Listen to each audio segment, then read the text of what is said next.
बघा, मुंबईतील पवईमध्ये लागलेल्या ओलीस नाट्यासंदर्भात आपण अधिक माहिती घेतलेली. आता आरोपी रोहित आर्य याचे पैसे सरकारकडे थकले होते आणि काही प्रोजेक्टमध्ये त्याने कोट्यावधींची गुंतवणूक केली होती अशी देखील माहिती समोर आली. त्याचं नुकसान झालं आणि त्यासाठी तो सरकारला जबाबदार धरत होता. त्याच्या मनात राग होता आणि म्हणून त्याने हा कट रचला. आपण ही जी बस बघतो, या बसमध्ये ओलीस ठेवलेली मुलं दिसत आहेत.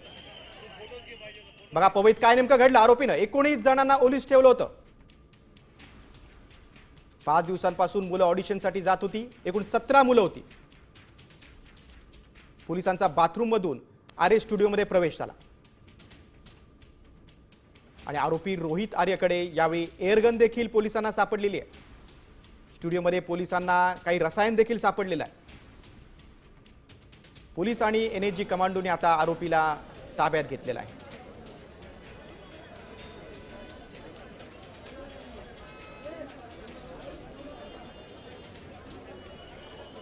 बघा कोण आहे रोहित आर्य आपण बघतोय. रोहित आर्य संदर्भात माहिती समोर आलेली आहे ती म्हणजे पुण्यात राहतो.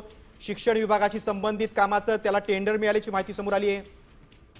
अशी माहिती मिळते की कामाचे पैसे मिळाले नाहीत असा त्याचा आरोप आहे आणि यासाठी रोहित आर्यकडून अनेक वेळा आंदोलनं देखील करण्यात आलेली आहेत.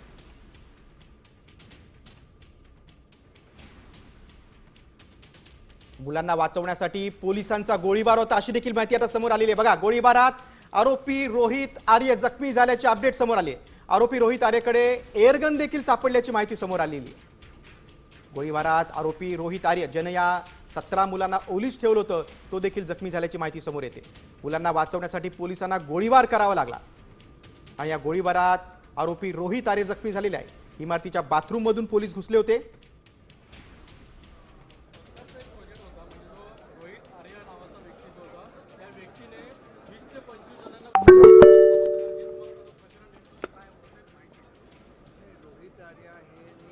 स्वच्छता मॉनिटर नावाचा त्यांचा एक कन्सेप्ट होता आणि आपली जी माझी शाळा सुंदर शाळामध्ये सुद्धा त्यांना काही काम देण्यात आलेलं होतं, परंतु त्या लोकांकडून त्यांनी डायरेक्ट पैसे घेतले अशा स्वरूपाचं त्यांच्याबद्दल डिपार्टमेंटचं मत होतं. तर हे जे मॅटर आहे ते त्यांनी डिपार्टमेंटशी बोलून सोडवलं पाहिजे, कारण शेवटी सरकारची काम करायची एक पद्धत असते आणि त्या चौकटीमध्येच सर्वांनी काम करायला लागतं. अशा तऱ्हेने कोणाला तरी ओलीस धरणं हे चुकीचं आहे.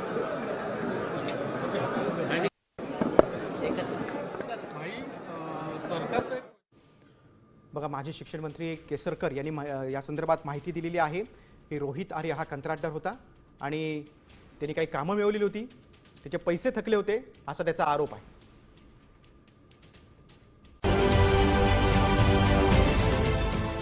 देश विदेशातील प्रत्येक घडामोडींचे लाईव्ह अपडेट मिळवण्यासाठी आता साम टीव्हीच्या सर्व सोशल मीडिया प्लॅटफॉर्मला लाईक, फॉलो आणि सबस्क्राईब करा. तसंच सर्व नोटिफिकेशनसाठी बेल आयकॉन प्रेस करायला विसरू नका.